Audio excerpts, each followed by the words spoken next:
Dinesh, Sanjay, Hisasi Takuchi-san, Shraddha, Vinny, Vinod.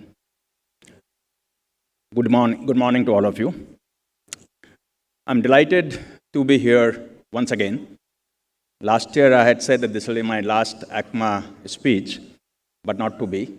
I was surprised to be invited again. And I can never say no to ACMA and its members because you are close to my heart. You have given me a lot of love and respect all through my career. So here I am. Yesterday, first of all, let me start off by congratulating the industry for great financial year last year. You have left the wounds of pandemic behind and ready to take the next leap. I also thank all the ACMA and SIAM members for working with the Scale Committee for local value addition. And a lot of good work has happened, as the President talked about. Yesterday, I had put a challenge in front of the component industry of aspiring for $100 billion export by 2030. When I was talking to many of you in the evening, you all said it's a very difficult target. Yes, it is difficult, but not impossible. And yesterday, you must have heard, those who were here for the SIAM convention, that all the ministers repeatedly talked about how India now has to aspire to be number one in everything. So now everything has been talked about, and my challenge in accepting today's speech was, what am I going to say new? I have spoken many times in this forum and covered almost every subject. So I thought that what I will do today is try and connect my past with present. When I was asked by PMO 2 years ago to take on the role of chairman of InSpace, I accepted with some reluctance. Wanted to relax, having worked for 42 years. But I did not realize what has fallen into my lap. Getting engaged with a sector that generates so much national interest and pride, opportunity to help make a 60-year-old sector a sunrise sector, help bring private sector into the space sector, help create a $45 billion industry, an opportunity to see functioning of the government up close and appreciate the complexity and constraints that the government works with, which sometimes we don't realize from outside, and above all, associate with the best technical brains of the nation. God has always been kind to me and continues to be kind to me. Last 3 weeks have been amazing for our country, starting with moon landing on August 23rd and ending with the most successful G20 summit on September 10th. And of course, you heard Amitabh Kant talked about the G20 summit. I was fortunate enough to be witnessing up close from the control center in ISTRAC, Bengaluru, the launch or the landing of Vikram. And I must say that what I saw there at the historical moment on 23rd August was unbelievable. Everyone erupted to cheers. And the entire experience was definitely one of a kind, or once in a lifetime for me. I've often said that launch of a new product in automotive industry is the biggest high that one can have. And I think this high of landing of a lander is probably 10 times more than the high that I ever had in launching an automotive product. Entire country was in a celebratory mood, the kind I've never seen before, even when India beats Pakistan in the World Cup. And the whole world has praised the efforts of our ISRO. I would say that space is the only sector, only technology-led sector, where India is counted among one of the tops, where India has a seat at the head table. So I've been pondering what is making ISRO successful and what inspiration and learnings can the automobile sector take from the space sector. And I'd like to present my thoughts to you in the next few minutes, somewhat unstructured. Question that ACMA has often pondered in these meetings and otherwise, how can Indian companies lead in technology? How do we get people interested in R&D career? How do we bring culture of excellence? How do we manage diversity? How do we manage attrition? How do we manage escalating costs? And if you really think about it, ISRO has cracked all of these questions. But how? What's the secret sauce that ISRO has, which has allowed them to crack things that automotive industry has often struggled with? And I've talked to many people in ISRO, senior, mid-level, junior, to understand what that is that makes ISRO work. And the one word that keeps coming back every time is the culture. Now, culture is something that's very hard to define, and it's something that's even harder to emulate for anyone. But before I talk about the culture that I have seen in ISRO, let me talk about what has really brought ISRO to where it is today. It is 60 years of effort, starting from early 1960s. Visionary leaders such as Vikram Sarabhai and Satish Dhawan, support from successive governments. The government had taken a big bet at the time that it allowed the space sector to be formed. Independence that has been given to ISRO for its functioning, reporting directly to the Honorable Prime Minister for forever, not just now, headquartered in Bangalore, away from Delhi, having a space commission to take all the decisions, which has all the senior most bureaucrats, the foreign secretary, the finance secretary, the cabinet secretary, the principal secretary, and so on.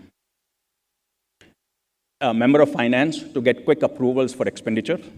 All of these privileges are given only to two departments in the government, space and atomic energy. Amazing infrastructure that has been created.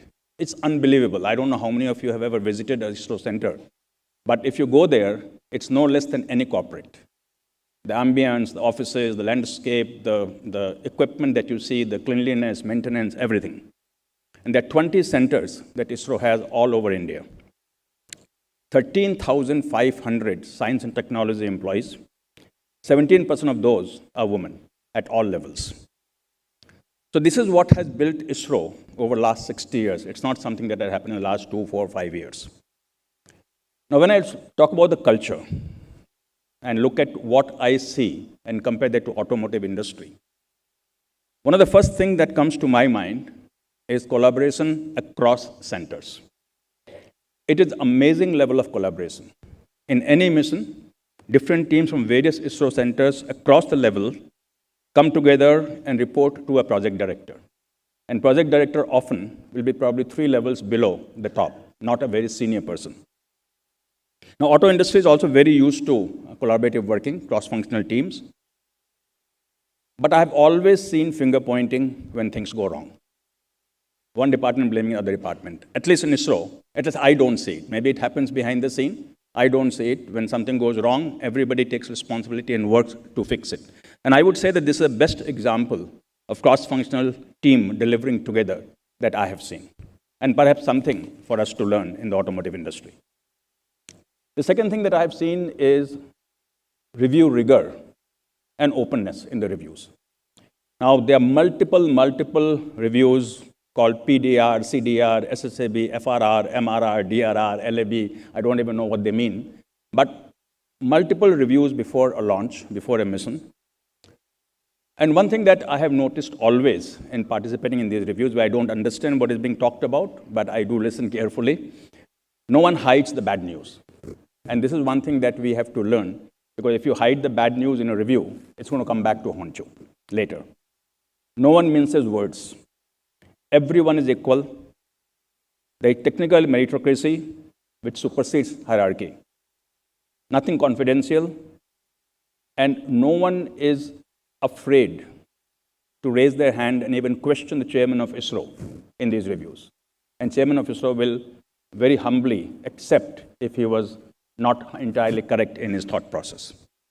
And this is what I think is the secret of reliability of our launches, which perhaps is better than any other country in terms of number of successful launches, percentage of successful launches. And this culture has evolved over the years. It's not something that can happen overnight. To not have the fear of opening up or talking in such review meetings is not something that can be easily copied. But can auto industry work towards that and have very open reviews where issues are put on the table, solution is found, and we don't move forward till we find a solution. The next thing that I've noticed is process adherence, zero deviation. And often we have talked about in our meetings, when we have supplier meetings, that the reason we have a quality problem was because somebody didn't adhere to process. And I've not seen anyone even attempting to shortcut the process. Okay? And I think this is, in fact, a hallmark of functioning of all of government of India. It's not just about ISRO. This is something I have noticed in the government, that process adherence is very, very high. The next thing is full reliance on internal talent grooming. Very effective technical ladder.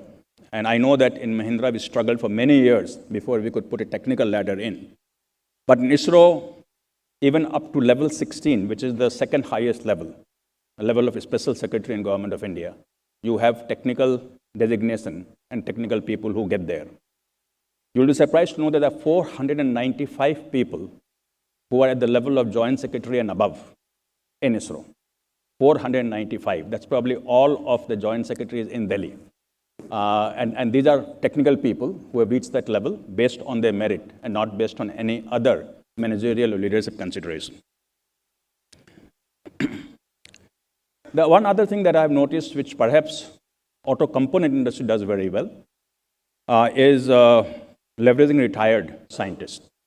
I don't know how many of you noticed carefully the photographs at the time of Prime Minister's visit, even at the time of lander.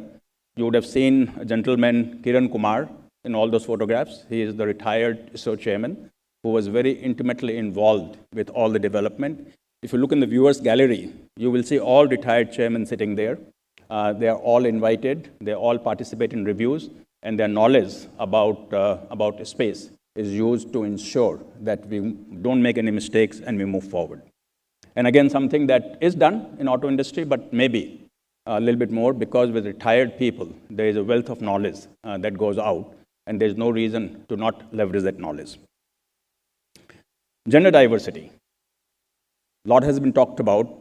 When the Prime Minister visited, he met the women scientists of ISRO.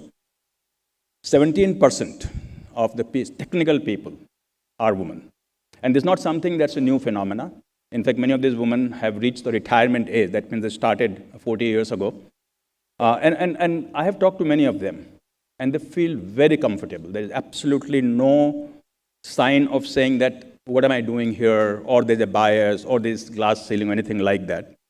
And I know everyone in this room wants to have that gender diversity, but only very few have succeeded. But ISRO has done it in a very natural process. There's nothing sort of fancy about it that they talk about. One other thing is attrition. Big problem for the industry. 2 years ago, ISRO said that attrition has gone up substantially. So I asked them, how much has it gone to? They said 1%. Attrition last year was 50 people out of 13,000 who left ISRO prematurely, that is before retirement. And this is in spite of modest government salaries.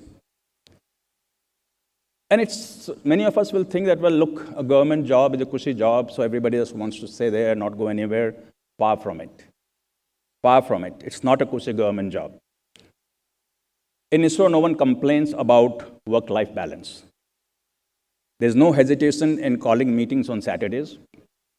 There's no hesitation in picking up the phone and talking to people on Sunday. There's immediate response to mails. People work till 9 p.m. routinely. So it's not a cushy government job by any means. So what is driving them? And I believe that the three things that perhaps influence their being there and not leaving for greener pastures.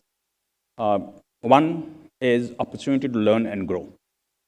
And perhaps the fact that there is almost no lateral hiring. People know that they will do well in their career if they do hard work and if they learn.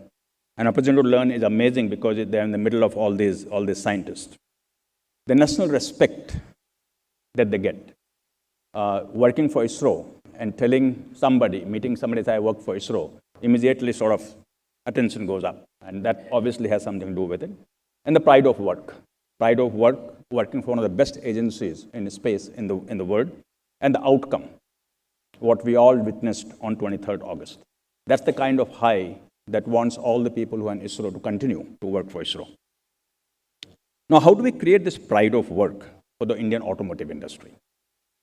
In 50s, 60s, 70s, in USA, perhaps the auto industry had that pride of work. In US, if you got a job in auto industry, you just never would want to leave. Now, India, I believe, has never had it so good. This is the best time for India to strike. Talent is coming back to India. And auto industry has to make itself the employer of choice. Auto industry has to see how do you get that pride of working for the industry. I'm not talking about company A or company B or company C. I'm talking about the pride of working for the automotive industry. And that will come from the ambitious goals that industry will set. And the goals have to be something that aligns to the sustainability that we talked about, aligns to whatever the people today, the young people today, get excited about. Now, low cost of complex missions, again, talked about quite a bit. ISRO has set global benchmarks in that. But I would say that auto industry has also excelled in that in India. And we always talk about how our product development is a fraction of the cost of major automobile companies. And therefore, I do appreciate what ISRO has done, but I would say that auto industry has perhaps done as much, if not more, in that area. And the final thing that I want to talk about is technology.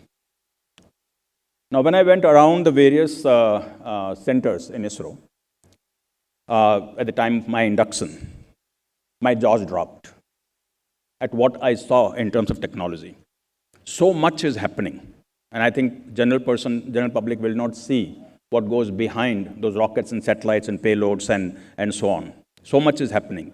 Composites, lightweighting, sensors, advanced electronics, optics, microwave radars, collision avoidance, heat pipes, thermal insulation, thermal management. And all of these areas are applicable to automotive industry.